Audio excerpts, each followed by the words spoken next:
tenido diferentes entendimientos. ¿Sí? Se ha estudiado desde la fisiología, desde la filosofía, desde la psicología, desde los análisis de Freud, etc. Con esta charla, pues yo pretendo responder muchas preguntas, ¿sí? Pretendo responder sobre todo preguntas del cómo suceden las cosas y pues si nos va bien, responderé algunas preguntas de por qué suceden algunas u otras cosas durante el sueño. Entonces, más o menos este es el contenido de la charla. Les voy a hablar de unas definiciones muy someras, o sea, no voy a entrar en eso, de el polisomnograma, simplemente para que lo conozcan, los estados del sueño, las funciones que tiene el sueño en nuestras vidas, los circuitos, los cambios sistémicos del sueño, la parte de ontogenia y filogenia, que a pesar de que la tenía metida, decidí sacarla porque ya me quedaba la charla muy larguita y pues para poder hablar de pronto un poco más de los ciclos circadianos. Listo. Entonces, ¿qué es el sueño normal? Para definir qué es el sueño o en qué estamos en el sueño, primero tenemos que hablar del estado de conciencia. La conciencia, ¿qué es? Es el estado de conocimiento e interrelación entre el sujeto y el medio que da sentido tanto a los estímulos internos como externos. Voy a hacer un paréntesis. Si, chicos, si tienen preguntas, pueden ir haciéndolas por el chat, que pues de parte del grupo de Neurovitruvio, pues me están apoyando a responderlas. Igualmente al final voy a dar un espacio para hacer preguntas y pues todo esto en son de agilizar el tiempo, ¿listo? Bueno, volviendo a lo que estaba diciendo, entonces, ¿qué ocurre durante el sueño? El sueño es una alteración reversible y fisiológica del estado de conciencia. El sueño es algo natural, algo con lo que vivimos, algo que siempre nos alcanza, a pesar de que lo tratemos de evadir, ¿sí? Es un estado en el que ocurren muchas cosas en el cerebro y también en el resto del cuerpo. Pues como muchos pues lo han pregatado, la mayoría me imagino, pues el sueño es un momento en el que se repara todo, o sea, se descansa, etcétera. Digo la mayoría porque en un sueño normal se considera aquel estado fisiológico en el que tenemos estas alteraciones de conciencia, donde una persona al despertarse siente que el sueño fue completamente reparador y si durmió las horas adecuadas y pues no tuvo, digamos, un sueño fragmentado durante la noche, eh, pues va a sentirlo de esta manera. No todos lo sienten. Vamos a ver que de acuerdo a los ciclos circadianos, vamos a tener unos picos de sueño de pronto más prominentes. Esto lo ahondaremos de pronto un poco más adelante, pero como de pronto estas horas que están acá son promedios, ¿sí? Se ha visto que pues todas las personas tienen un ciclo circadiano, entre comillas, diferente, pero la mayoría tenemos ciclos bastante parecidos. Entonces, a la mayoría les dan picos de sueño a las 2 de la tarde, a las 10 de la noche y a las 2 de la madrugada. ¿Sí? Son esos momentos en los que es muy irresistible irse a dormir, los momentos en los que uno está estudiando, por ejemplo, este pico de las 10 de la noche. Es un momento en el que uno está estudiando, uno quiere seguir, pero entonces empieza a desconcentrarse, empieza a mirar para otro lado, empieza a mirar el celular o empieza de pronto a cabecear, ¿sí? Y se pone a hacer otras cosas, o digamos si está estudiando en el cuarto, se acomoda en la cama, se va, hasta que de un momento a otro no se da cuenta y se queda dormido, porque ocurrió este pico, pues donde era más difícil resistirse en este momento. Pero este no es un proceso que inicie desde las 10 de la noche, es un proceso que está regido tanto por nuestros relojes biológicos internos como por los relojes o los ciclos de luz-oscuridad que digamos que le dan una guía a todo esto.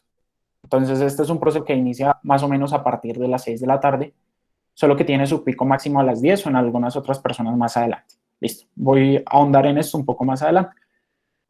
En cuanto a las horas de sueño, pues acá tenemos una gráfica interesante donde nos dice por edades cuáles son las horas recomendadas. Esperen, pongo mi puntero por si lo necesitamos más adelante. Listo.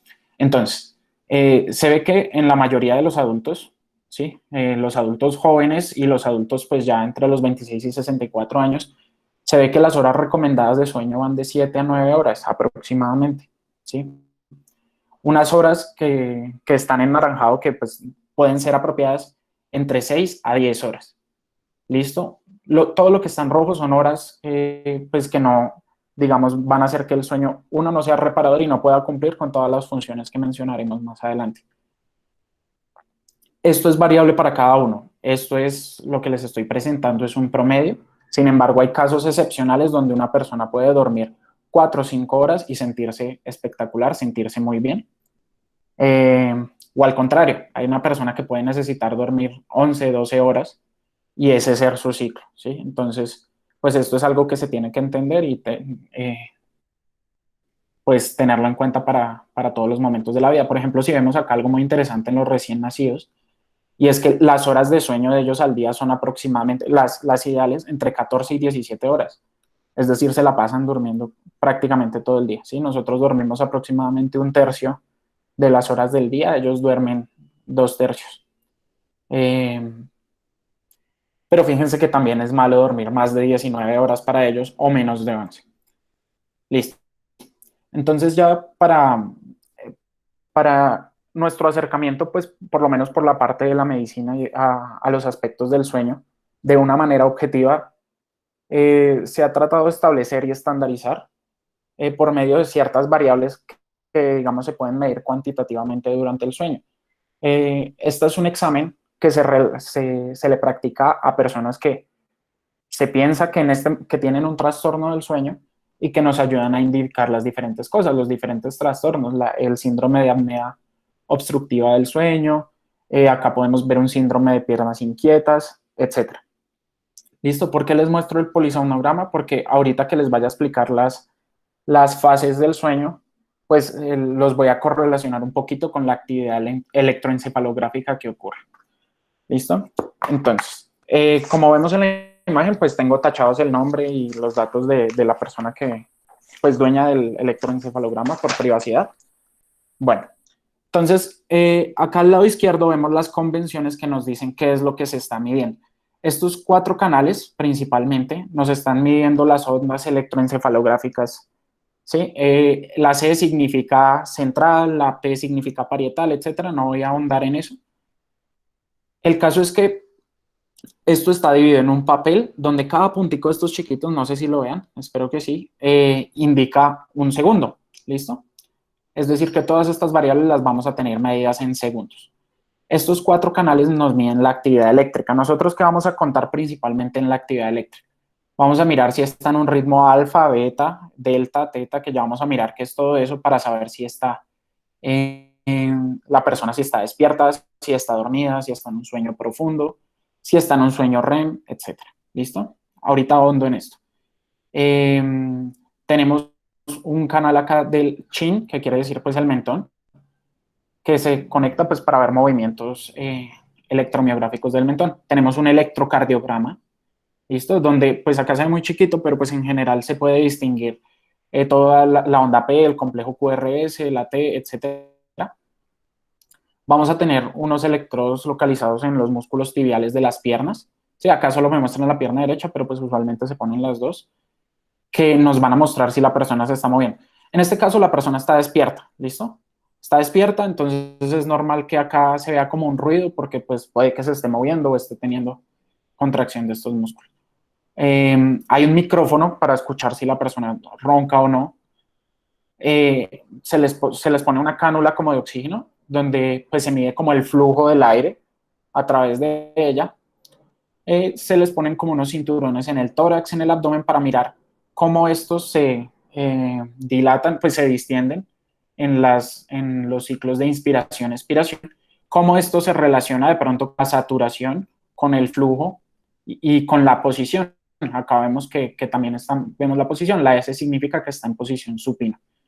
Listo, a grandes rasgos, este es el polisomnograma y en la parte de arriba nos va a mostrar un histograma que es la arquitectura del sueño, que igual ya lo vamos a ver más adelante. Bueno, entonces les voy a hablar de los estados del sueño.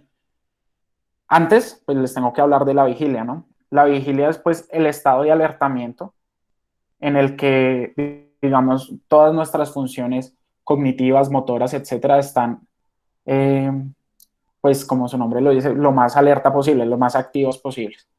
Listo, durante la vigilia vamos a ver 2 ritmos electroencefalográficos importantes. El ritmo beta, que es el ritmo en el que la mayoría de nosotros estamos ahorita, eh, es un ritmo que tiene actividad irregular, desincronizada, tiene una muy baja amplitud, eh, pero tiene una frecuencia altísima. Si la ven es de 13 a 30 Hz, es decir, ciclos por minuto.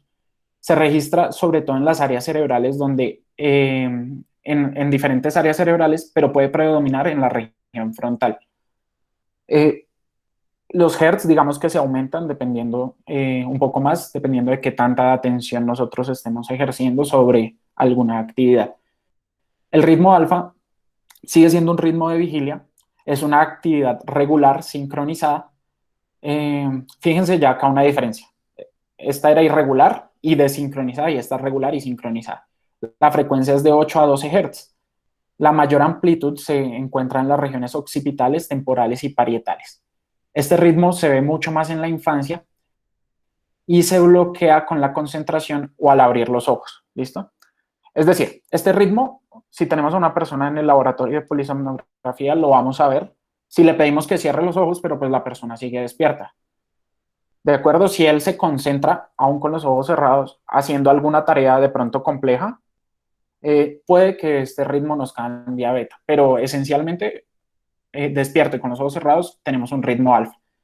Bueno, entonces esta imagencita, como muchas de las que tengo, son tomadas del libro del doctor Edgar Osuna, que pues es neurólogo, profesor titular de la Universidad Nacional y pionero de la medicina del sueño en Colombia. Entonces, acá vemos dos canales del electroencefalograma. Estos canales, que no sé si se los mostré en el otro, corresponden a los movimientos de los párpados y a los movimientos oculares, perdón. Y este último canal corresponde a un electromiograma que pues no sabemos qué músculo está midiendo, pero podemos pensar que es la pierna o el mentón. Entonces, pues acá vemos unos trazos de ritmo alfa, que son estos, ¿sí? Entonces, para contar cuántas oscilaciones tiene, simplemente contamos los picos. Acá tiene un pico, dos picos, tres picos. El caso es que si contamos en un segundo, que eran los punticos que les mostré en el polisomnograma, vamos a ver que va a ser de 8 a 12, ¿sí? Y un ritmo beta se puede ver acá. Estos picos son mucho más difíciles de contar porque son más chiquitos, pero como lo ven, la amplitud es muy pequeña, pero la frecuencia se vuelve muy rápida. Entonces, entrando al primer estado del sueño, entonces, hablando de los picos de sueño, entonces están en una clase a las 2 de la tarde y en la clase, pues, ustedes acabaron de almorzar, esto y por los picos se empieza a producir sueño, les empieza a costar concentrarse y llega un momento en el que empiezan de pronto a cabecear, pero no dejan de oír lo que el profesor está hablando. Como que empiezan a sentir que están medio dormidos, pero todavía no, pero todavía están conscientes. O no sé si les ha pasado que hablan algo porque piensan que ustedes están dormidos, pero ustedes apenas están quedando dormidos, etc. El estado 1 empieza a ocurrir cuando hay una transición entre la vigilia y el sueño. Entonces, acá empiezan a aparecer las ondas teta. Las ondas teta, ¿qué son? Son unas ondas más lentas de una amplitud de amplitud variable con una frecuencia de 4 a 7 Hz. Se ve más que todo en las regiones frontocentrales y puede haber presencia de un hallazgo característico que simplemente es para reconocerlos de ondas en vértex, que pues son más aparentes en su punto craniométrico, que también se llama vértex, que es pues la parte más alta del cráneo. Ya les tengo imagen de esta cuando les muestre el estado 2. ¿Por qué? Porque en el estado 2, que digamos es un estado 1 y estado 2, se llama sueño superficial.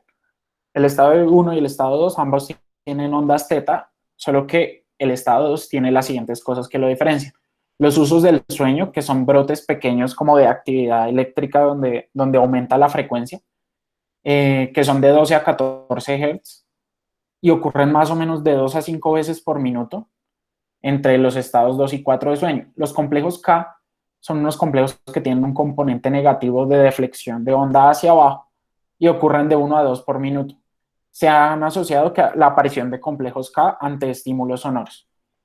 Acá pues el electromiograma está disminuido. Entonces, pues acá en general estamos viendo un patrón de ondas delta. Fíjense que se vuelven más amplios, fíjense que los picos, lo contamos este pico grandote, ¿no? No estos picos chiquitos. Los picos son menos, etcétera. Y acá esto que se está mostrando como varios rayones es el aumento de frecuencia de los usos del sueño. Es decir, acá estamos ante una persona que está en un estado del sueño 2. Esta otra imagen son los complejos K, ¿sí? Donde, pues para que se entienda más fácil, tiene una onda hacia arriba, una onda hacia abajo, retorna a la línea de base y luego hace un pequeño uso del sueño. Y luego continúa. ¿Listo? Por último, pues vamos a los estados 3 y 4 del sueño, donde se llama el sueño profundo. El sueño profundo ocurre unos 15 minutos más tarde de haber estado en estado 2.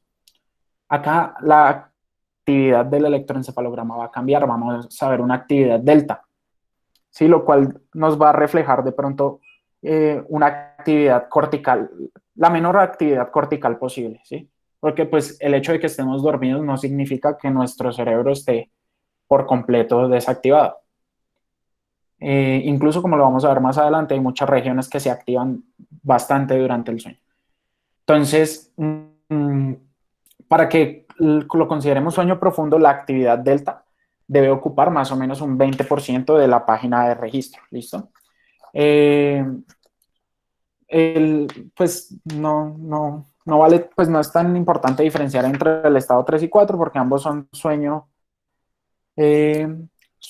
profundo, pero pues en general se distinguen por la cantidad de actividad delta. Acá hay 0 movimientos oculares y se han encontrado algunos hallazgos de variación alfa-delta en estos estados, que puede estar en ciertos pacientes con fibromialgia, pero esto es un hallazgo electroencefalográfico incierto. Acá vemos las ondas delta, ya las vemos mucho más amplias, las vemos mucho más lentas y las vemos más desorganizadas. Por último está el sueño REM. ¿Listo? El sueño REM, todos los estados que vimos antes son sueño no REM. El sueño REM se denomina así por sus siglas en inglés, Rapid Eye Movement, que significa movimiento ocular rápido. Este comienza aproximadamente a los 8 minutos de iniciar la etapa, a los 90 minutos, perdón, de iniciar la etapa 1. Acá va a predominar la actividad teta. Fíjense que acá se acelera un poquito más que en el sueño profundo. En general se parece mucho al estado 1 del sueño, pero tiene presencia de movimientos oculares rápidos. En el sueño REM, que ya vamos a entender luego porque hay una cosa muy, muy, muy importante que es la atonía muscular y esto se va a evidenciar como un silencio en el electromiograma. ¿Listo? Pues acá entonces vemos los dos canales que se están señalando acá abajo son los movimientos oculares. ¿Listo? Acá arriba pues vemos una actividad teta. ¿Cómo lo diferencia de pronto los movimientos oculares rápidos de los lentos? Una cosa interesante, pues que yo no la he leído, pero nos la dijo en algún momento el doctor Osuna, fue que se ve como si hicieran imagen en espejo estas ondas, ¿sí? Si ven acá baja y el otro ojo baja, acá sube y la amplitud del otro ojo sube. Entonces se ven unas imágenes más como una especie de espejo. Listo. En el sueño REM ocurren diferentes cosas, pues bastante interesantes también. Este es de pronto el momento del sueño que más le interesa o más le genera curiosidad a la gente porque es el momento del sueño durante el cual soñamos, valga la redundancia, durante el cual tenemos la actividad onírica. Y se ven unos cambios cerebrales interesantes, ya que en este momento la corteza cerebral se activa de una manera importante, muy parecido a como si estuviéramos despiertos. El consumo de oxígeno en el cerebro, que durante el resto del sueño estuvo disminuido, aumenta. Ocurren otras cosas fisiológicas, como la erección peneana, la secreción vaginal, y pues ya lo que ya les había mencionado de la acción onírica.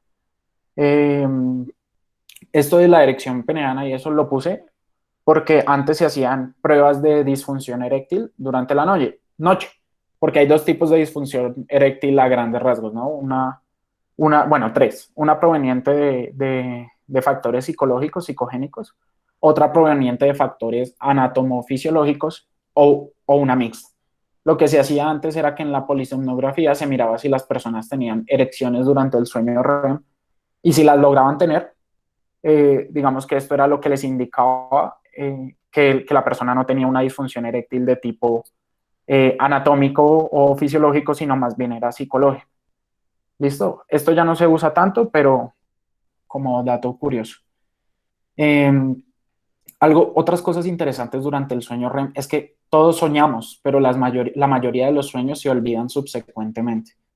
Nosotros soñamos entre 5, 6, 7 o incluso hasta 8 veces por noche, todas las noches. ¿Listo?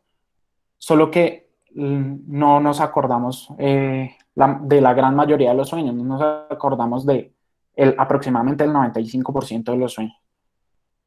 Cuando se despierta a alguien en sueño REM, se ha visto, es decir, con esto que les quiero decir, cuando somos capaces de recordar los sueños, se ha visto que cuando despiertan a una persona cuando está en la mitad de un sueño REM. Por eso muchas veces sienten que los sueños que recuerdan es cuando preciso los despiertan y les interrumpieron el sueño y ya después se intentan quedar dormidos y no lo pueden retomar.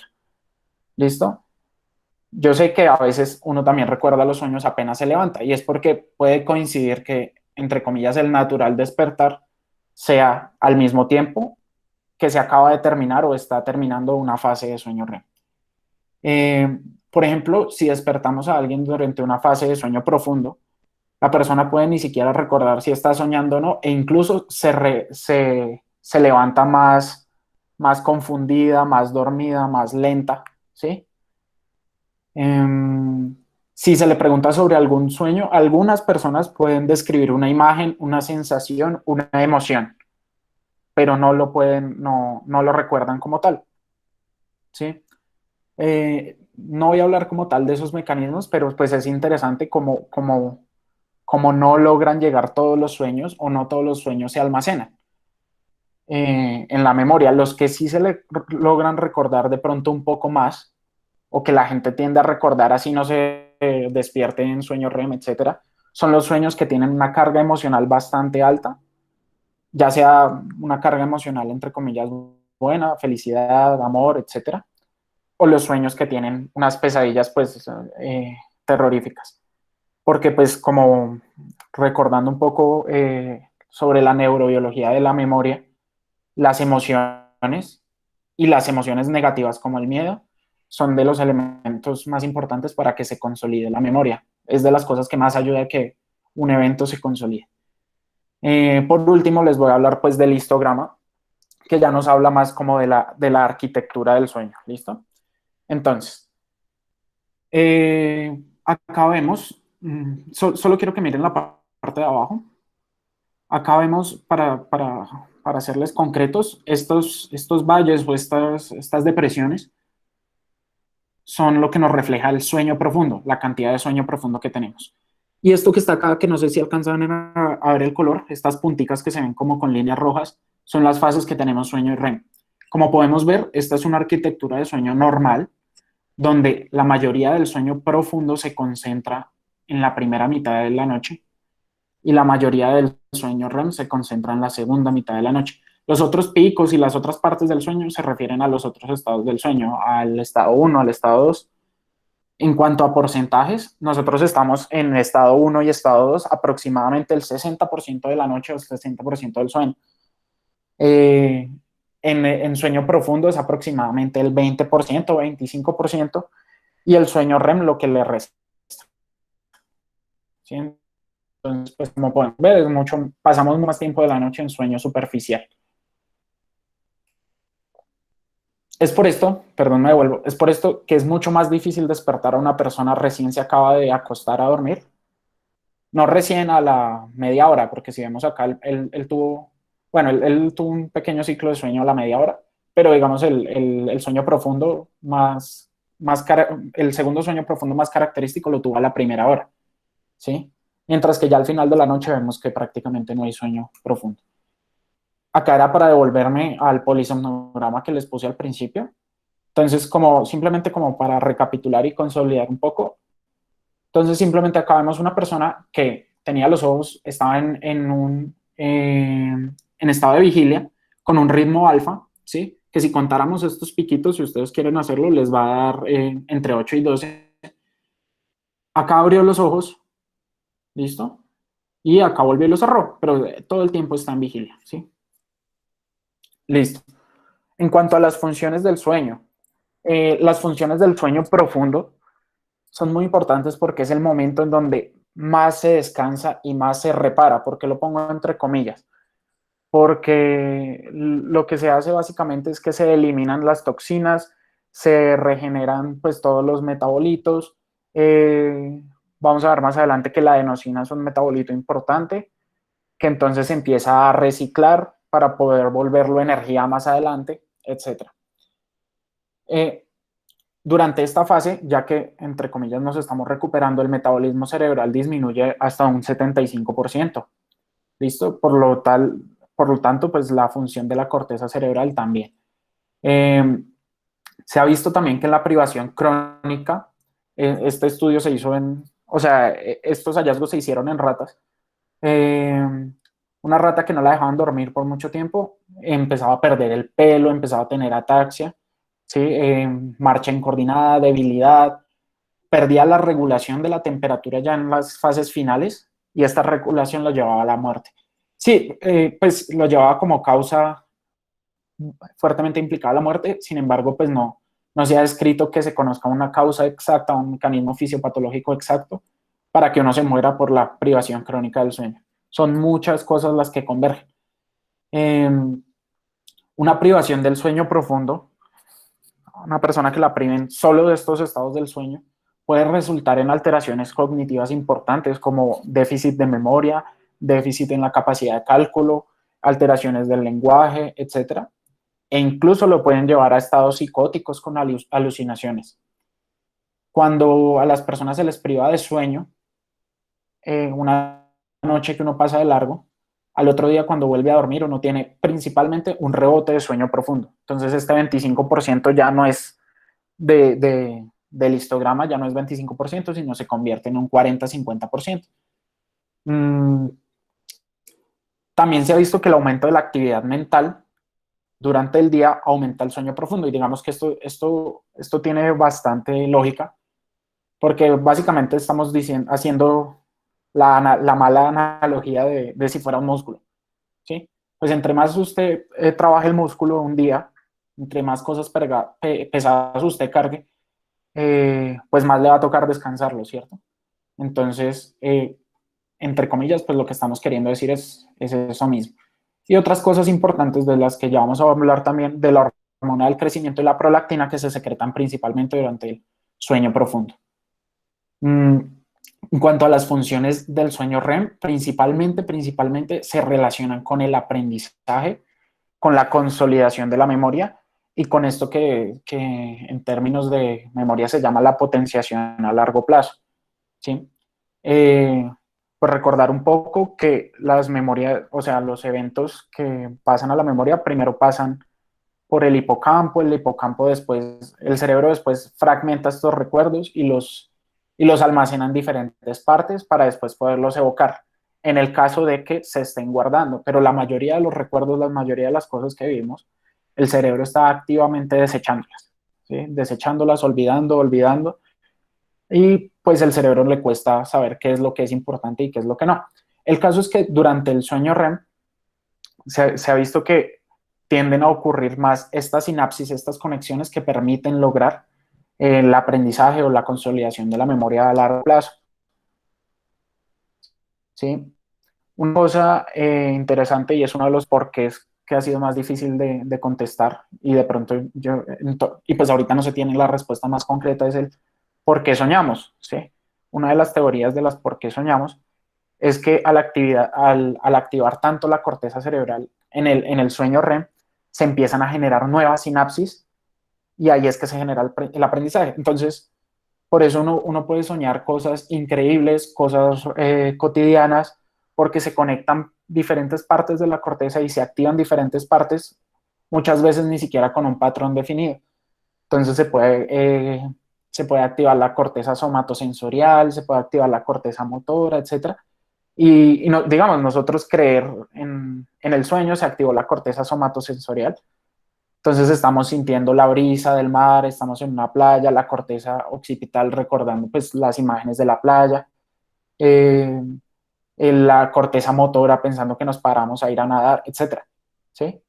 Entonces, o a veces se pueden conectar otras cosas menos, digamos, menos lógicas que lo llevan a uno a tener esos sueños de pronto que no son tan lógicos.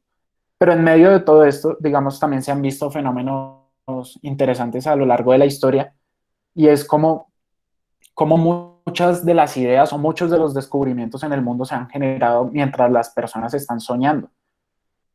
Y se cree que es por esto mismo también, porque por las diferentes interacciones de las partes de la corteza, a veces se hacen sinapsis, conexiones que no se hubieran hecho de otro modo, ¿sí? Nomás para ponerles un ejemplo, no me acuerdo de los autores, pero fue un premio Nobel de Medicina, donde descubrieron pues que la neurotransmisión era un papel no solamente eléctrico, sino bioquímico, ¿sí? Pues al tipo que se le ocurrió esto, se le ocurrió durante el sueño. Entonces, pues ahí es como para responder un poco esa pregunta. También se ha visto que durante el sueño REM hay episodios de braditaquicardia, respiración irregular, etcétera. Ahora vamos a hablar de los circuitos como tal. Esta de pronto es la parte más ladrilluda y complicada, pero entenderla nos ayuda a ampliar los horizontes sobre el conocimiento del sueño. Entonces, qué pena por el feo dibujo. Entonces, primero vamos a hablar, estamos hablando de la vigilia, ¿no?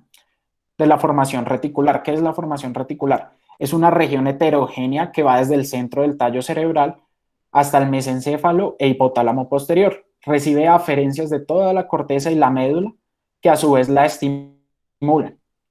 Existen dos vías importantes, la ventral y la dorsal. Entonces, esta formación reticular, lo que nos está mostrando acá en la imagen, es el FRAA, es la formación reticular activadora ascendente. Pues que como lo dice de pronto un poco su nombre, es que su función va a ser activar estructuras por encima de ella. ¿Sí? Entonces, para ubicarnos un poco anatómicamente, este es el tallo cerebral, este es el mesencéfalo, el puente, la médula oblonga, el cerebelo, el cuarto ventrículo, ¿sí? Acá vemos el hipotálamo, acá se supone que están los tálamos, vemos la glándula, la hipófisis, y pues la región basal del cerebro, que pues ahorita les digo bien qué estructuras la componen, pero más o menos es esta región alrededor del hipotálamo y anterior a esto. Entonces tenemos dos vías, tenemos la vía ventral y la vía dorsal. La vía dorsal, que es esta azulita, se ve que a partir de la formación reticular ascendente, pasa por el núcleo interlaminar del tálamo y va a la corteza a activarla, a las diferentes cortezas, por eso tiene diferentes líneas. Y la amarilla, que es la ventral, no va por dentro del tálamo, sino pasa por el hipotálamo lateral, pasa por la región basal del cerebro y de acá se va hacia las cortezas cerebrales y hacia el hipocampo, que en teoría quedaría por acá si estuviéramos viendo el lóbulo temporal. ¿Qué neurotransmisores están implicados en la vigilia? Muchos, la acetilcolina, el glutamato, la norepinefrina, la histamina, la serotonina, la dopamina y las orexinas. Muchos otros más, pero vamos a hablar principalmente de estos, que son de pronto los que más se conocen. Entonces, la acetilcolina, pues como los que sepan del tema, pues sabrán que funciona en muchas partes del cuerpo, funciona para la contracción muscular, para el sistema nervioso autónomo, etc. Pero para efectos del sueño, esta se va a producir en la región basal del cerebro, una región que rodea el hipotálamo. Bueno, perdón, acá les defino qué es la región basal del cerebro. La región que rodea el hipotálamo, el septum medial, el núcleo preóptico magnocelular, la banda diagonal de Broca y la sustancia innominada. Todos estos me van a producir acetilcolina, tanto para la vigilia como para el sueño REM. De todos los que les voy a hablar, este es el único neurotransmisor que, digamos, está muy activo durante el sueño REM, así como en la vigilia. Los núcleos, los principales núcleos que los vemos acá en el puente, en la región dorsal,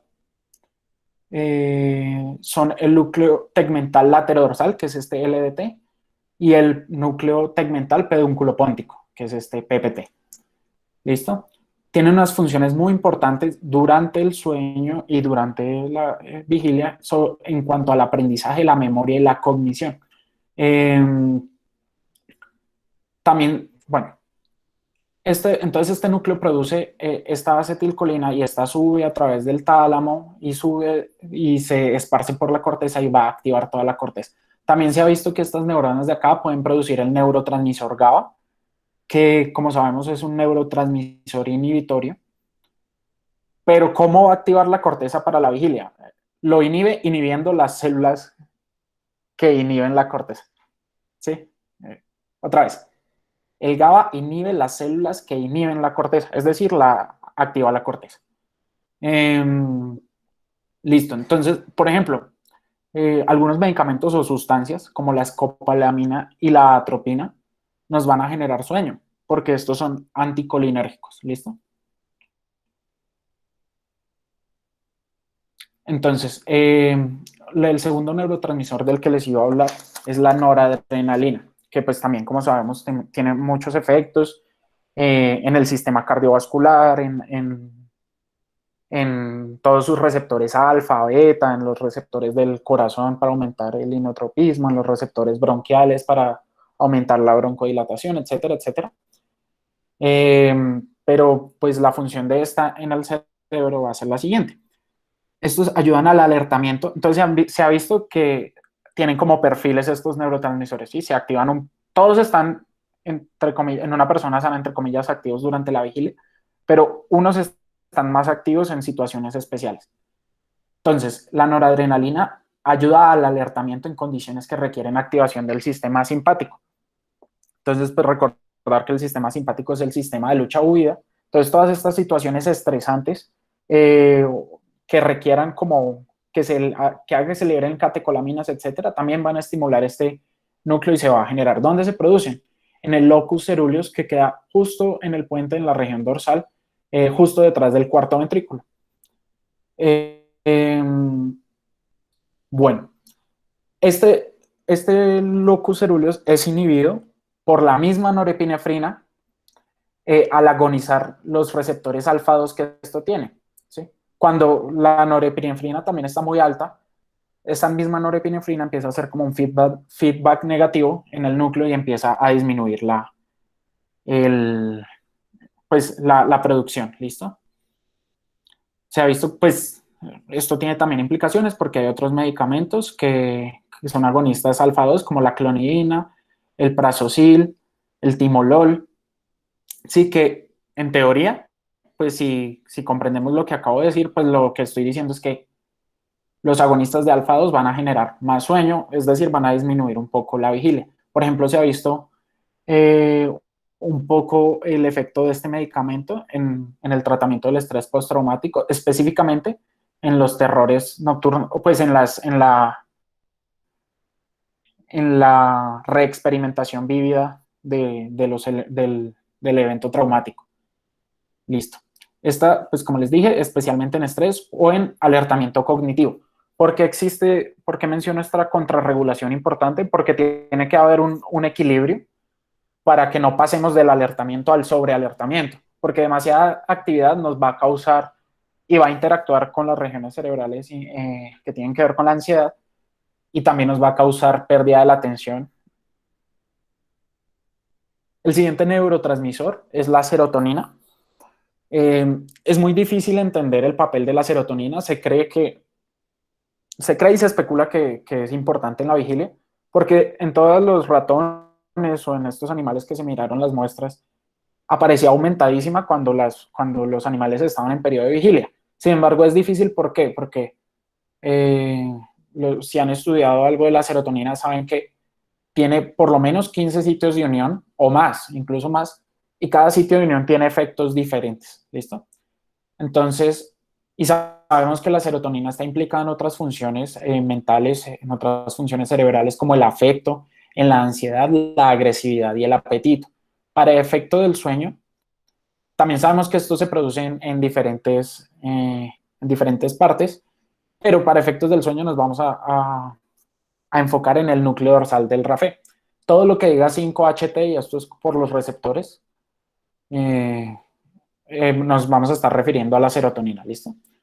Entonces el núcleo dorsal del RAFE va a ser el que la produzca y va a tener como dos efectos importantes. Uno, sí, activar la corteza cerebral, otro que va a inhibir la región preóptica, que pues como vamos a ver más adelante, va a ser importante en la producción del sueño, ¿sí? Pues está prácticamente ausente en el sueño REM y casualmente aumenta durante el sueño no REM. Se ha visto que todos los aumentos de serotonina en el cerebro nos van a disminuir el sueño REM.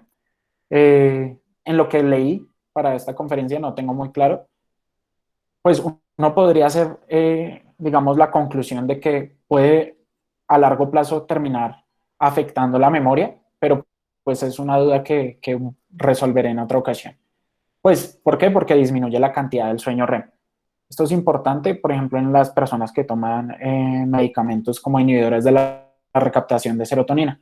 Aunque entre los efectos adversos que se han reportado, los más comunes, etcétera, jamás se ha mencionado, o pues yo no he leído que hablen de alteración cognitiva en cuanto a la memoria. La histamina,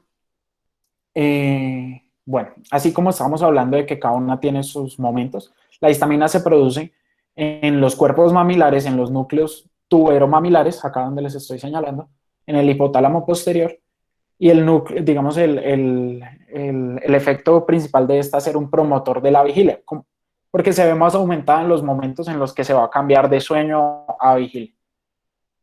Hay medicamentos, por eso se ve que los antihistamínicos de primera generación, como la difenhidramina, pueden causar sueño, porque aparte de que son liposolubles y atraviesan la barrera hematoencefálica, pues nos bloquean este circuito de la histamina y pues nos pueden aumentar el sueño.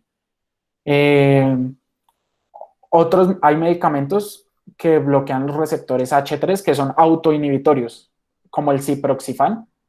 Es decir, lo que les quiero decir con esto es que va a aumentar el alertamiento de estos medicamentos. En cuanto a otras funciones de pronto cognitivas, no es muy claro su papel específico, pero se ve que estimula la atención, el performance psicomotor, es decir, como que también ustedes hacen alguna tarea manual, alguna tarea con los pies, alguna tarea, etcétera. Y también está implicado en el alertamiento para la búsqueda de comida. La dopamina, otro neurotransmisor bastante interesante y bastante importante, ya que sabemos que a lo largo pues, de todas sus funciones, las principales, tiene una función motora, sobre todo en el sistema extrapiramidal, tiene que ver mucho con la motivación y recompensa, y también está implicado en las vías del aprendizaje. No está muy claro el grupo neuronal exacto que es responsable de la vigilia. Sin embargo, se cree y se ha estudiado que pueden ser estos lugares, que es la sustancia nigra, el área tegmental ventral y la sustancia gris periacueductal. Esta está más presente para promover alertamiento cuando hay una motivación, cuando ustedes se sienten motivados por algo o cuando están realizando algún tipo de actividad física. ¿Listo? No está muy claro qué tanto causa esto sueño, pero se ha visto que la lesión de estas estructuras nos puede dar una somnolencia moderada.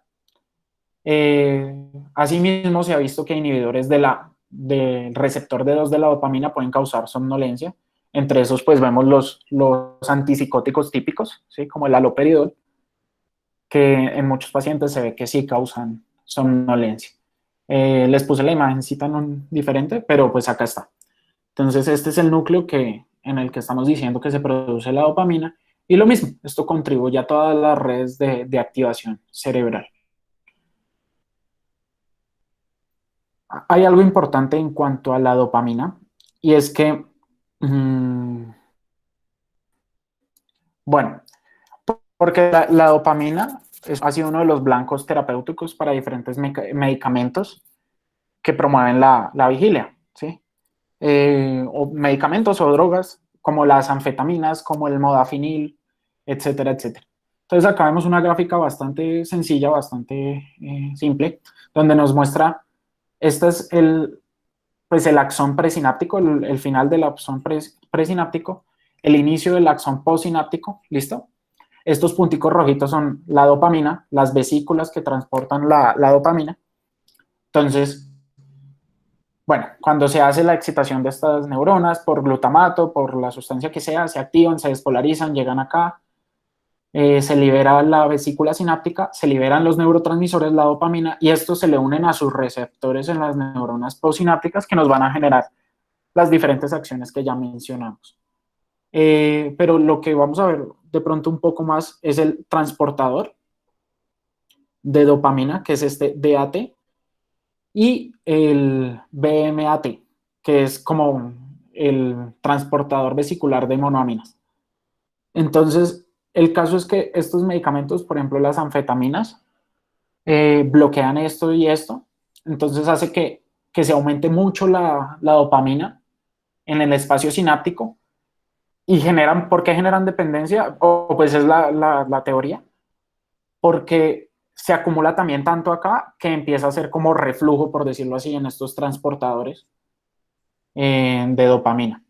Mientras que el modafinilo se ha visto que únicamente actúa sobre esto. Listo.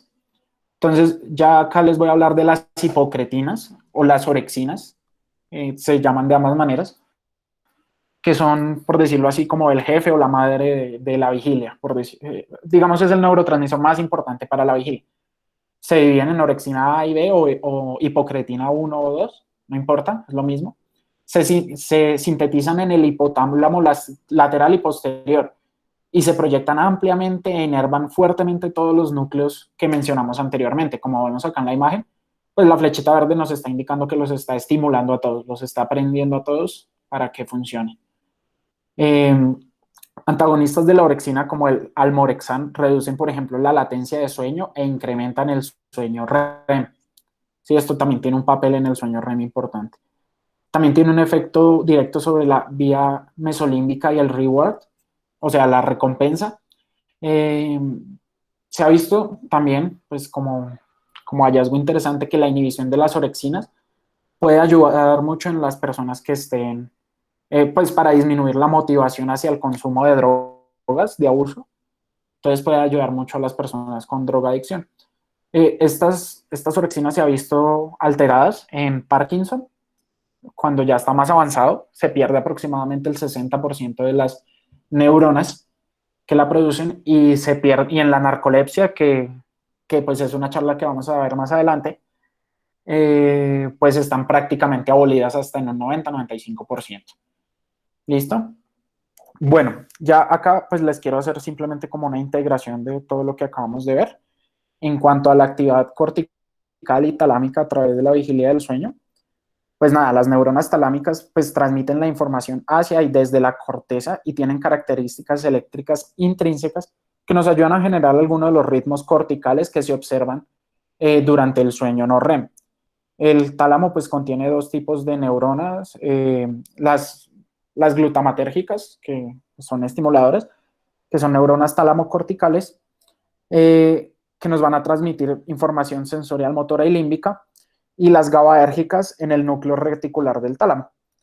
En cuanto a esta actividad corticotalámica, pues ya para resumir, simplemente se ha visto que el tálamo es más como una estación de relevo, ¿sí? Para todos estos circuitos, como vemos, conecta muchas cosas con otras.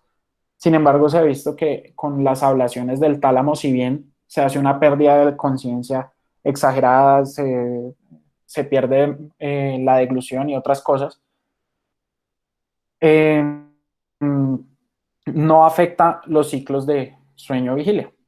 ¿Listo? En cuanto a la red de vigilia y su interacción, pues nada, se ha visto que todos estos son sistemas que interactúan en concordancia, interactúan juntos. ¿Sí? La abolición de un sistema por separado no es suficiente para que una persona no pueda estar en plena vigilia. Estos sistemas tienen una interacción, se retroalimentan positivamente entre sí y retroalimentan negativamente los sistemas que nos producen el sueño, que ya vamos a ver. Mientras que, por ejemplo, algo que sí nos causaría de pronto lesiones importantes son lesiones de la parte superior del tronco encefálico, porque vemos que nos causan, ya sean lesiones vasculares, lesiones tumorales, lesiones de cualquier tipo, porque vemos que por ahí pasan muchas de las vías que mencionamos ahorita. Entonces, pues al alterarse tantos circuitos, sí es más probable que se actúe, que se altere el ciclo, la parte de la vigilia. Cuanto a los circuitos del sueño, entonces acá es importante mencionar el área preóptica. Es el área más importante porque nos va a generar todos los estímulos de ahí en adelante. A principios del siglo XX se creía que el sueño era simplemente una consecuencia pasiva de la inactividad de los sistemas de la vigilia.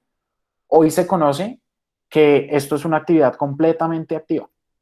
¿Sí? O sea, hay partes encefálicas que se activan para producir el sueño. Uno de los autores, Von Economo, primero hizo la observación de que los pacientes con encefalitis del área preóptica tenían insomnio, lo cual sugiere que existen neuronas que producen sueño. ¿Listo? Entonces, vamos a tener que las neuronas principales van a ser las del área preóptica ventrolateral y las del área preóptica mediana. ¿Listo? Van a ser las neuronas que van a iniciar el sueño. Las del área mediana se creen más que inician el sueño y las de la área preóptica ventrolateral que mantienen el sueño. Y los principales neurotransmisores que estos van a generar son el GABA y la galanina. Recordemos que el GABA y la galanina, nosotros tenemos activación de los sistemas neuronales cuando se despolarizan las células. Recordemos que la GABA y galanina hiperpolarizan las células, haciendo que entren los iones de cloro a la célula. Se cree que pues, hay una anatomía perfecta para conducir el sueño. Porque si ustedes ven, esta analogía la estoy haciendo yo. Por ejemplo, el núcleo ventrolateral del área preóptica se parece mucho a los núcleos de la orexina, porque si ven, inhibe todos, inhibe los núcleos de la orexina, los de la histamina, los de la dopamina, los de la serotonina, norepinefrina y acetilcolina. ¿Listo? En cuanto a los circuitos del sueño REM, en 1950 se le confirió especial importancia al puente para la generación del sueño REM. Se considera que los principales neurotransmisores implicados son la acetilcolina, que también está en la vigilia, el GABA y la hormona concentradora de melanina, o MSH. Entonces, la acetilcolina se considera primordial para la coordinación del sueño REM. Acordémonos que eso estaba en el núcleo tegmental laterodorsal y en el núcleo tegmental pedúnculo póntico. Y estudiándolo de pronto más a fondo se ha visto que estos núcleos tienen como poblaciones selectivas. Unas se activan para la vigilia y otras se activan para el sueño REM.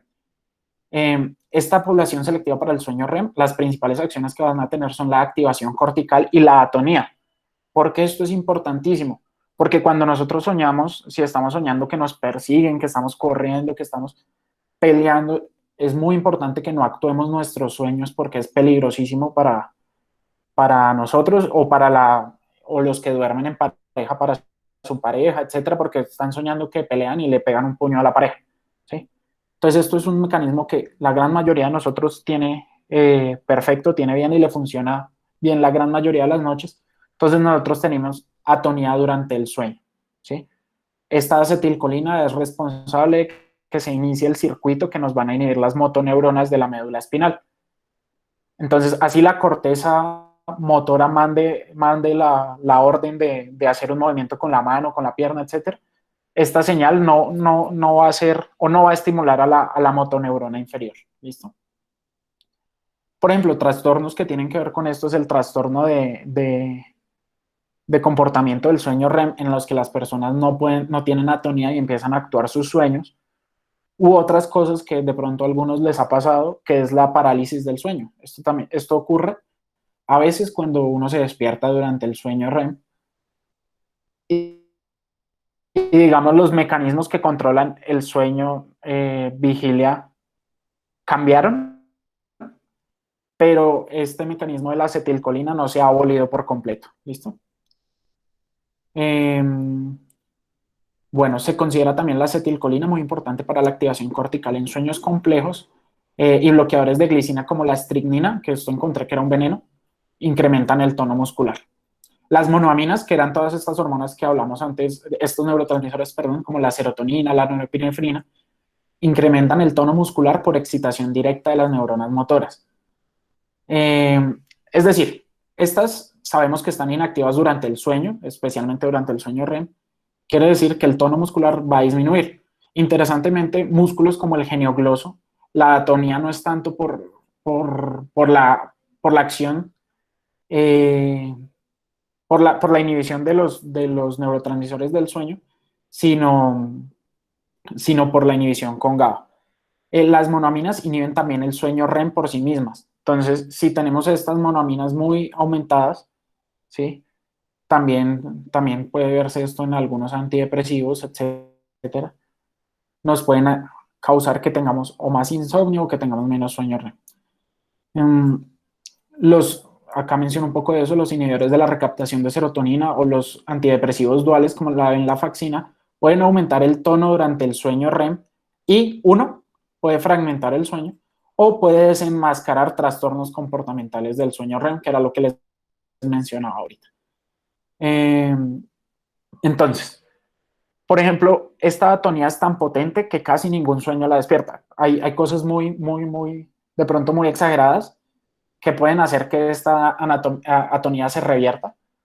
Por ejemplo, no sé si ustedes han tenido la sensación de caerse y que de repente pegan un brinco o se mueven, ¿sí? Es porque se activa todo el sistema simpático también, empieza a aumentar el cortisol, empieza a aumentar la noradrenalina y toda esta estimulación tan potente logra inhibir la acción de la acetilcolina sobre la atonía muscular.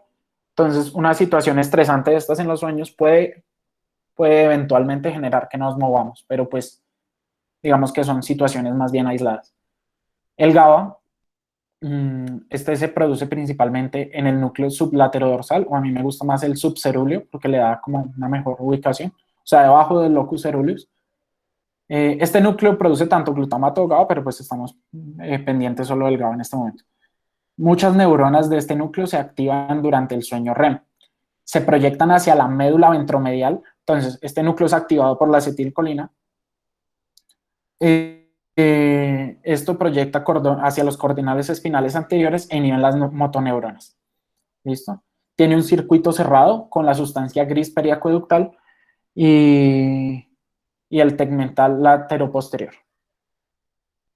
Entonces, un circuito cerrado me refiero a que el uno se inactiva al otro. Y por último, la hormona concentradora de melanina, interesantemente, junto a las neuronas del hipotálamo lateral productoras de orexinas, o sea, se ubica ahí, lateral a las neuronas productoras de orexinas, y hay un grupo neuronal muy importante que va a producir GABA, tanto MSH. La MSH inhibe casi todas las regiones que estimulan la orexina. Entonces están activas tanto durante el sueño no REM y el REM, pero su mayor actividad es en el REM.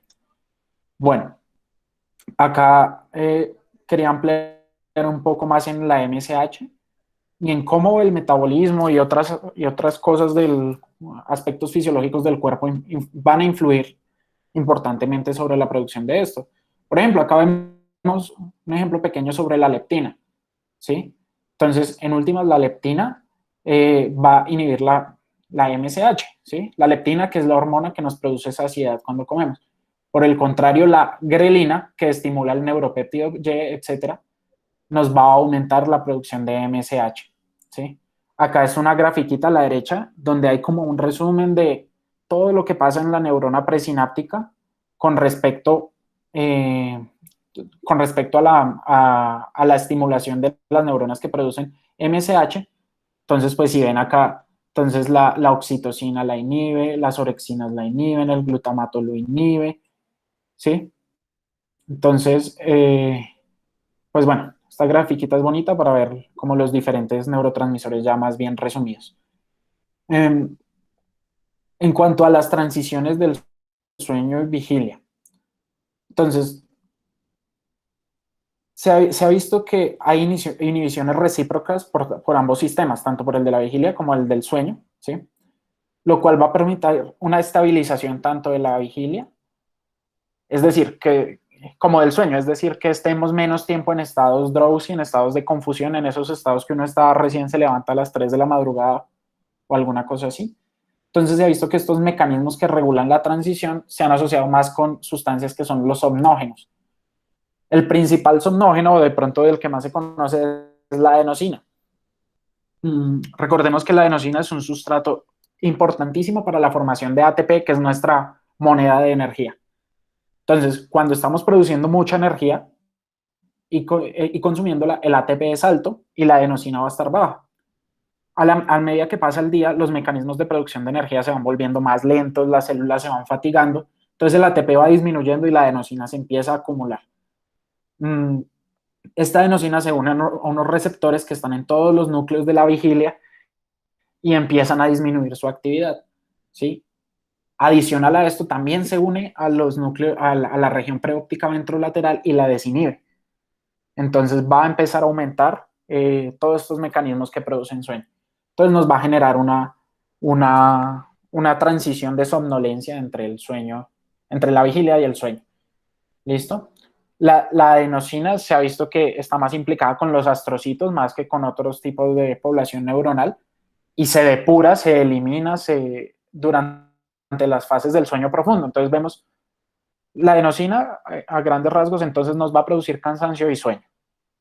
¿Sí? Y por ejemplo, en esto es importante el efecto de la cafeína. La cafeína tiene el efecto es acá, inhibiendo los receptores de adenosina. Entonces nos da, entre comillas, una falsa sensación de alertamiento. ¿Por qué falsa? Porque cuando se quiten va a haber incluso más adenosina acumulada y pues va a dar como un efecto rebote, digamos, más rápido. Otra cosa son las citoquinas, pero esto no voy a ahondar tanto ahorita, como la interleuquina 1, el factor de necrosis tumoral alfa, la interleuquina 1 beta, los interferones, etcétera, promueven el sueño no REM. Esto se amplía más adelante. La prostaglandina D2, que se sintetiza por las meninges basales del encéfalo, también van a aumentar el sueño no REM. Y esto aumenta sus niveles junto con las citoquinas en la privación del sueño. Pues vamos a ver que para la generación del sueño tenemos un proceso que se denomina proceso S y un proceso C. El proceso S son todos los factores homeostáticos derivados de la vigilia y el sueño, como la adenosina y los otros somnógenos, ¿sí? Entonces, esto es uno de los factores principales, importantes, que nos controlan los ciclos, pero no es lo único. No se nos puede olvidar el proceso C, que está coordinado por el núcleo supraquiasmático, que es el marcapasos maestro, que regula los ritmos circadianos y está muy estrechamente relacionado con el metabolismo, las hormonas y los ciclos de luz y oscuridad.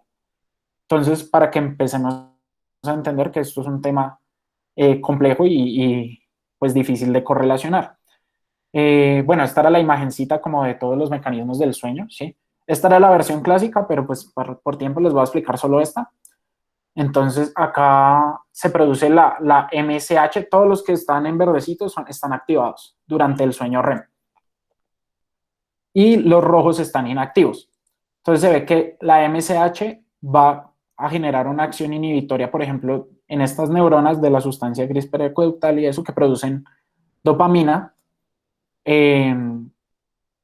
Esto a su vez le va a quitar la inhibición que le tenía a la región subcerúlea, ¿sí? Y esta región subcerúlea nos va a activar tanto la región ventromedial de la médula oblonga como las interneuronas espinales, que en últimas nos van a generar la inhibición de las motoneuronas inferiores, pues de cada uno de los segmentos espinales.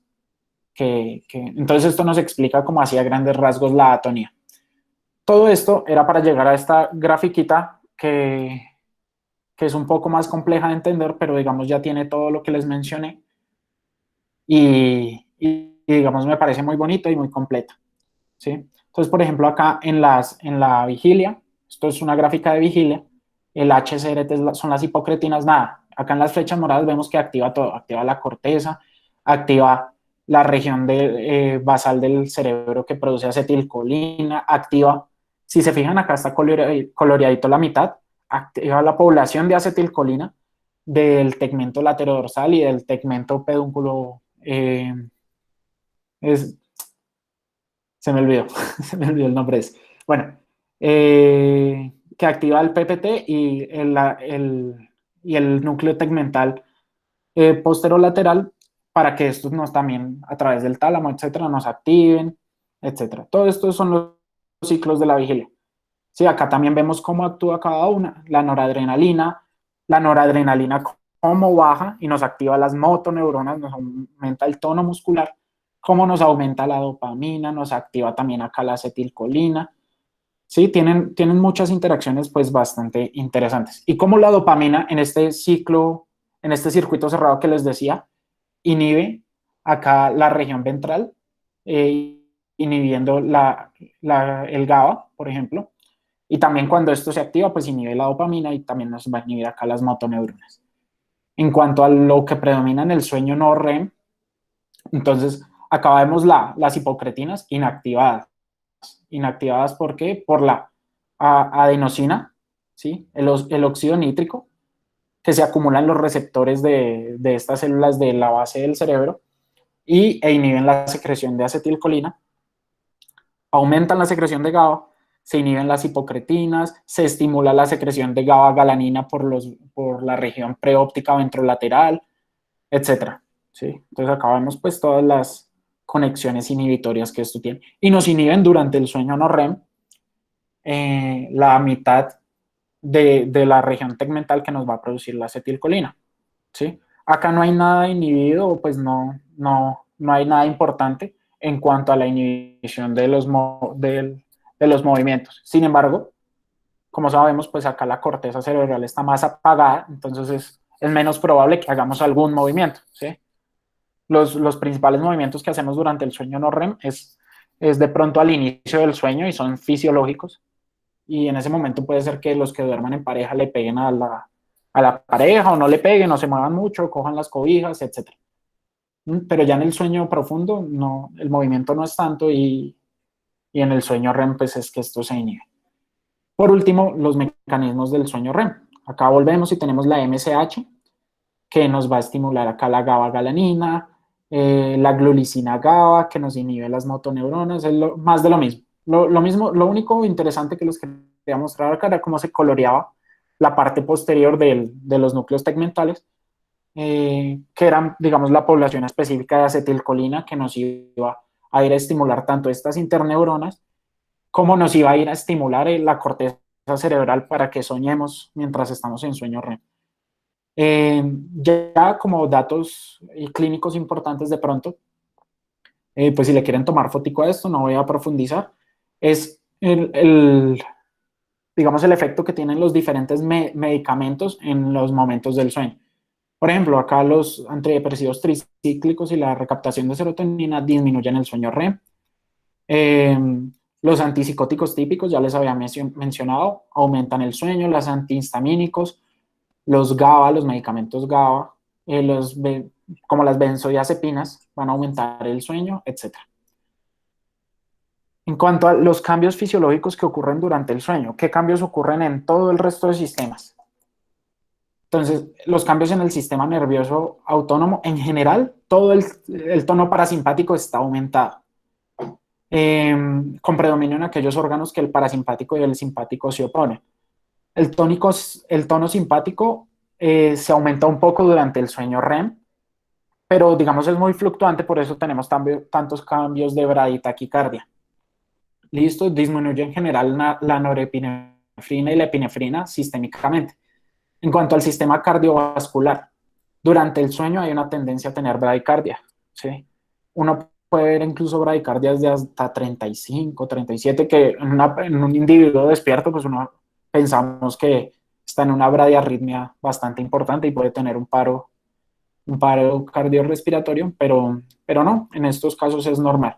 El gasto cardíaco se disminuye, acordémonos que esto depende de la frecuencia cardíaca del volumen sistólico. Entonces, si tenemos frecuencia cardíaca disminuida, disminuye. Podemos tener arritmias sinusales respiratorias, que es que tenemos cambios con la inspiración y en la expiración. Esto es algo completamente fisiológico, ¿sí? Que como vieron en el polisomnograma, pues también vemos el electrocardiograma. ¿Sí? Acá vemos que se aumenta la frecuencia cardíaca y luego disminuye. Si eso se correlaciona con los ciclos respiratorios, se considera totalmente normal. También hay una vasodilatación, posiblemente también por la disminución del sistema simpático. Entonces disminuye la resistencia vascular periférica. Entonces ya tenemos dos cosas, dos variables fisiológicas que nos van a alterar la tensión arterial, ¿cierto?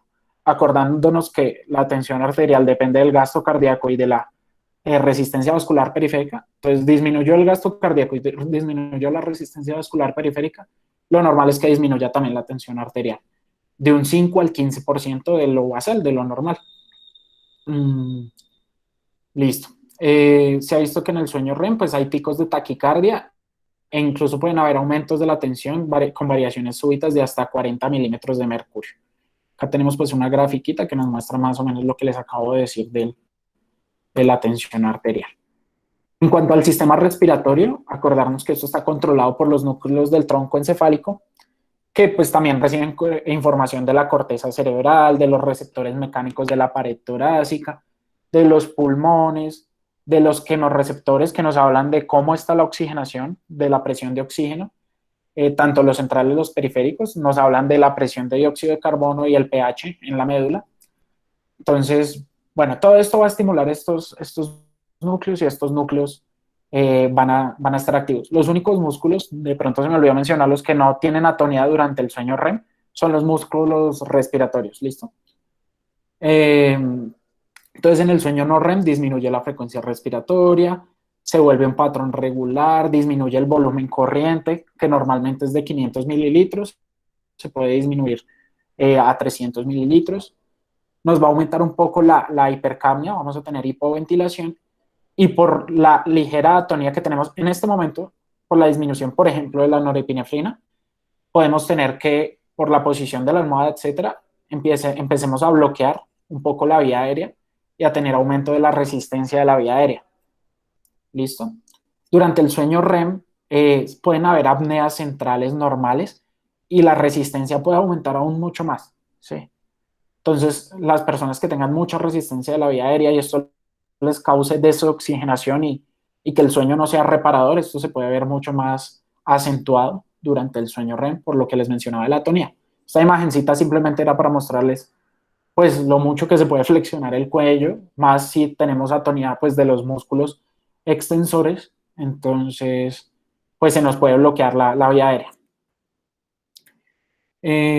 Nada, esto era una grafiquita simplemente de la frecuencia cardíaca, de la frecuencia respiratoria, etcétera, durante los diferentes estados del sueño. Esto que está más blanquito es el sueño REM, mostrándonos que es mucho más usual que se aumente durante el sueño REM estas dos variables. En cuanto al sistema gastrointestinal, algo muy curioso es que la motilidad continúa, pero disminuye. Aunque está más activo el parasimpático, la salivación disminuye. La deglución solo ocurre durante los despertares, o sea, la saliva que producen solo se la tragan cuando se despierta.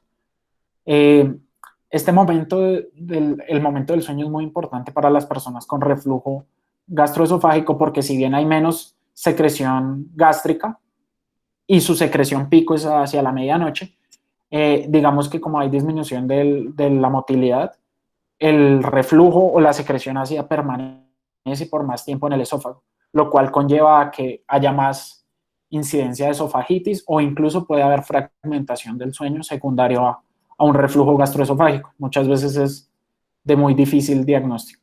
Otra cosa importante es que hay una contracción rectal retrógrada.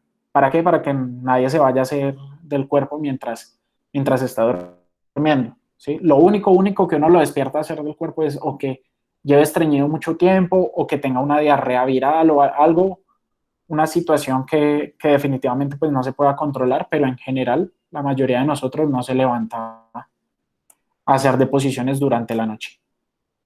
Cuanto al sistema urinario, simplemente disminuye un poco la perfusión renal, el filtrado glomerular, se aumenta la reabsorción de agua y la orina se concentra. Es por esto y otras razones que se pide que la recolección de orina para muestras se haga sobre todo en la mañana.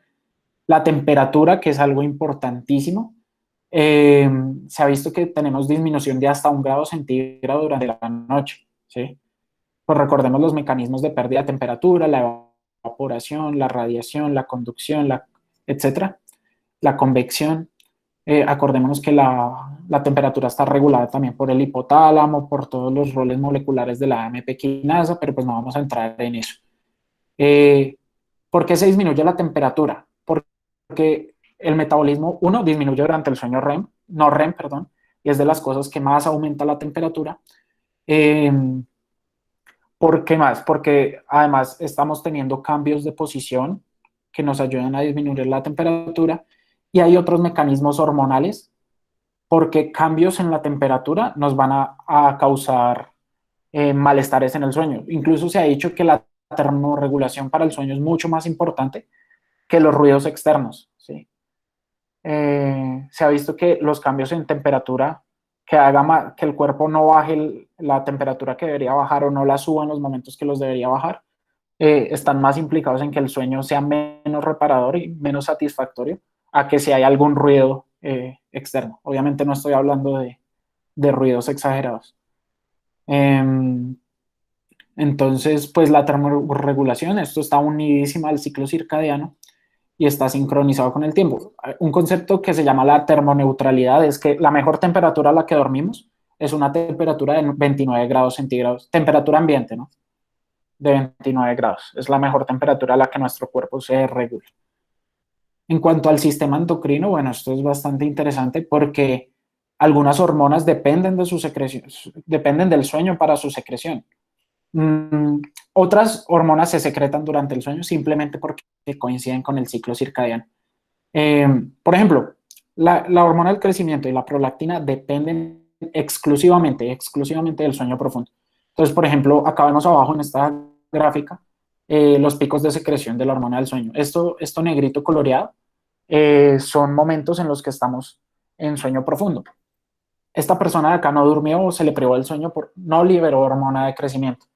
Digamos, estos hallazgos son importantes porque eh, los chicos, los niños que están en etapa de crecimiento, de maduración, no van a secretar hormona de crecimiento y se va a ver retardado su crecimiento si no duermen bien en la noche. Es un ejemplo.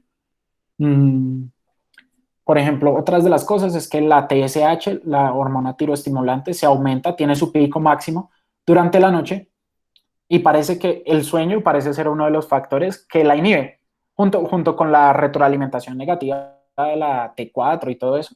Parece ser que el sueño inhibe el pico de la TSH y ayuda a que no esté tan aumentada. ¿Sí? Pero, por ejemplo, si yo me privo del sueño, a la otra noche voy a tener un aumento del 200% de la hormona tiroestimulante. Entonces, pues esto es importante porque nos puede dar hallazgos falsos en pruebas tiroideas, etcétera. La PTH también se aumenta. Bueno, esto pues es una grafiquita también de la renina plasmática, cómo ve que se aumenta cada vez que estamos en sueño profundo, ¿sí? Y cómo baja cada vez que estamos en sueño REM. En cuanto al sistema inmunológico, por eso lo dejé un poco para después. Nada, básicamente esto era para explicar por qué cuando estamos enfermos, cuando tenemos una gripa, nos suele dar más sueño y tenemos una conducta más de estar acostados. Dado que los periodos de fiebre y enfermedad tienen un alto consumo metabólico tanto para los tejidos donde hay infección, para el sistema inmunológico, etcétera, y la gente tiende a comer menos, entonces tiene una ingesta disminuida. Entonces, pues sabemos que las respuestas, esta grafiquita, pues no la voy a explicar detalladamente por el tiempo, pero pues sabemos que en estas respuestas inflamatorias se produce interleuquina 1, factor de necrosis tumoral o los interferones que son principalmente contra los virus. Entonces se ha visto que un incremento, o sea, cuando uno le da gripa, resfriado común, etcétera, esto es una infección por influenza, lo que se ve acá en la imagen, vemos que se aumenta el sueño REM, no REM, durante 3 días. Entonces, se ha considerado que el sueño es un factor que ayuda a la recuperación de las enfermedades porque pues se consume menos energía principalmente y digamos tienen un mejor estímulo todo el sistema inmunológico. Y pues el mismo sistema inmunológico se comunica con el cerebro diciéndole que se duerma, mandándole estas sustancias que activan todos estos sistemas de sueño. Por ejemplo, otras cosas como datos interesantes, pacientes con VIH asintomáticos disminuyen su sueño REM y aumenta el sueño profundo en la segunda mitad del sueño. Y ya cuando tienen SIDA, no tienen ni buen sueño profundo, no descansan bien y tienen una alta fragmentación del sueño. Un paciente con SIDA, así no está infectado por otra enfermedad, tiene una muy, muy, muy mala calidad del sueño. También se sacó como la conclusión de que el sueño ayuda a recuperarse porque en estudios en ratones, aquellos ratones que no dormían más, sino al contrario disminuían los periodos de sueño, era porque ya estaban en una sepsis, un choque séptico bastante fuerte, y pues que eventualmente los llevaba a la muerte. Nada, esta es otra grafiquita de lo mismo, pero pues la voy a pasar. Bueno, en cuanto a los ritmos circadianos, entonces, bueno, desde el inicio de la vida, tanto las plantas como nosotros, los animales, nos hemos visto forzados a adaptarnos a la rotación axial diaria del planeta y a los cambios secuenciales del medio ambiente. El organismo desarrolla periodos o ciclos endógenos cuya duración se aproxima a la de los periodos medioambientales.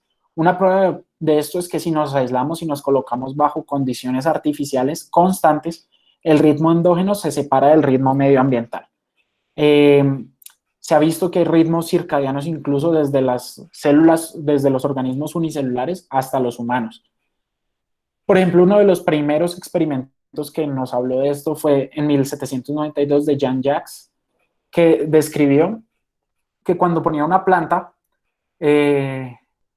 digamos, y esta era expuesta a la luz solar, abría sus hojas y en la noche la cerraba. Entonces, digamos que hasta el momento estaba sincronizada. Pero lo que él probó con el experimento es que metiéndola en un cajón sin acceso a la luz solar, la planta seguía abriendo sus hojas y seguía cerrando, abriéndolas en el día y cerrándolas en la noche. Lo cual llevaba a pensar que había mecanismos intrínsecos en la planta que no tenían nada que ver con la estimulación de la luz solar. En 1832, Agustín de Candolle replicó el experimento, pero esta vez él anotó algo diferente, un hallazgo diferente, y es que se empezó a dar cuenta que con el tiempo, esta planta que sin la estimulación lumínica abría sus hojas, empezaba a abrir sus horas con los días 2 horas más temprano cada día. ¿Listo? Entonces, se empezó a dar cuenta que posiblemente el ciclo de la planta no era el mismo ciclo de la luz solar. ¿Listo? El ciclo se le denomina a la oscilación de un ritmo biológico y un periodo es el tiempo requerido para completar un ciclo. Estos son parámetros de los ritmos biológicos, pero no voy a ahondar en esto. Entonces, por ejemplo, este fue un experimento con humanos, con pues, voluntarios, que decidieron someterse a condiciones en los que los aislaban de la luz diaria, de la luz del día, etc. Entonces, los que tenían una actividad con horario, entonces veíamos que los que hacían cosas como y tenían todo planeado en el día, digamos que estos negritos son las horas del sueño, dormían más o menos a las mismas horas, ¿sí? Un día tras otro, y eso no se modificaba. Los que les daban ritmo libre, perdón, acá dije algo mal, esto no los privaban de la luz, sino les daban un ritmo libre, o sea, los dejaban escoger cuándo acostarse, etc. Empezaban a dormirse un poco más tarde cada vez, un poco más tarde cada vez. ¿Sí? Y esto se vio en ambos grupos, los de acá y los de acá abajo. También en este experimento se vio que se veía que al incidir, al dar pulsos de luz a estos ritmos libres, digamos pulsos de luz medibles, etcétera, les cambiaba el ciclo endógeno, como se ve acá. Entonces ya como un poco un esquema a más grandes rasgos, la luz entra por la retina, se va por los nervios ópticos, etcétera, llega a nuestro marcapasos biológico, que es los núcleos supraquiasmáticos, y este va a controlar, a darle órdenes a las diferentes partes que nos generan los ritmos biológicos. También vemos el ritmo circadiano y la curva de la temperatura. Por ejemplo, vemos en esta línea punteada cómo la temperatura aumenta y cómo se relaciona la temperatura con nuestro aumento en el alertamiento. Entonces, por eso pues también se ha relacionado bastante con él. Este es un experimento en el que miran a un hámster, la actividad motora de un hámster, y las líneas oscuras representan la actividad motora nocturna y las líneas blancas el reposo diurno. ¿Listo? La flecha señala el momento en el que se destruye el núcleo supraquiasmático, que es el que coordina todo esto, y se ve cómo empieza a tener una actividad completamente desordenada, ya no tiene un orden para nada, y esto tiene implicaciones bastante graves. Voy a pasar esto. Bueno, en cuanto, acá traigo unas gráficas también interesantes en cuanto a los ritmos circadianos y pues las hormonas, ¿sí? Acá les voy a hablar, por ejemplo, solo de la glucosa. Acá tenemos que esta línea como azulada, verdosa, no sé cómo la vean, es el tiempo de sueño nocturno. Esta línea rosadita es el tiempo de vigilia después de haberle causado deprivación del sueño. Y esta amarilla es el tiempo de recuperación de sueño, cuando vuelve a dormir después de la deprivación del sueño. Por ejemplo, esto nos habla de que la glucosa en un periodo normal de sueño va a tender a aumentarse, vamos a tender a hacer una hiperglicemia. ¿Por qué? Porque vamos a estar mucho tiempo en ayuno, ¿sí? Digamos, el cuerpo empieza a romper los depósitos de glucógeno, etcétera, para que en el momento que ya no haya más, pues la caída no sea tan fuerte, ¿cierto? Entonces, más o menos acá se vuelve a comer, etcétera, etcétera. Pero fíjense que durante la deprivación del sueño esto no ocurre, ¿sí? Esto se mantiene igual. Esto puede tener varias explicaciones, puede ser porque probablemente esta persona siguió comiendo, puede que no, ¿sí? Pero pues fíjense que cuando la persona vuelve y duerme, este aumento no es igual que el de antes, no es igual, aunque trata de hacerlo, no es igual que el de antes. Entonces nos puede ayudar a que tengamos más fácilmente hipoglicemias. De nuevo, la verde del sueño normal, la deprivación y la recuperación del sueño. La hormona del crecimiento, parecida a la gráfica que les había mostrado, cuando no se duerme, no se secreta y cuando vuelve y se duerme simplemente vuelve y se secreta. El cortisol es una hormona que tiene su propio ritmo biológico y es completamente independiente del sueño, ¿sí? Solo que casualmente sus niveles bajan mucho cuando empezamos a dormir y empiezan a aumentarse durante el sueño para tener su pico máximo aproximadamente cuando nos levantamos. Esto tiene la ventaja de que si nosotros coincidimos nuestro ciclo de vigilia de sueño con esto, pues va a ser muy bueno porque el cortisol ayuda a despertarse, inhibe el sueño. ¿Sí? Una persona que se duerme, estamos hablando de cosas generales, ¿no? Entonces, una persona que su ciclo sea ciclo de sueño sea y empiece a dormirse cada vez más tarde, entonces va a pasar que si se duerme a las 4 de la mañana va a tener un cortisol muy alto y posiblemente el sueño no sea tan reparador. ¿Sí? Por ejemplo, se ha visto que las personas con trabajos nocturnos, los celadores, las personas que hacen turno, etcétera, tienen un riesgo muchísimo más importante de tener enfermedades, de tener deterioro cognitivo, de tener envejecimiento cerebral prematuro, de muchas cosas, incluso hasta de cáncer, porque su sistema inmune no funciona bien, su sueño no es igual de reparador, su memoria no se consolida bien, etc. Por último, pues acá tenemos también la TSH, donde les mostraba que el pico máximo era durante el sueño y que se aumentaba hasta un 200% si deprivamos a la persona del sueño. Y acá, al reponer sueño, entre comillas, pues disminuye un montón. Y por último, la prolactina. Este también es dependiente del sueño. Durante el sueño se aumenta, si lo privamos no hay, y si recuperamos el sueño vuelve a niveles, entre comillas, normales.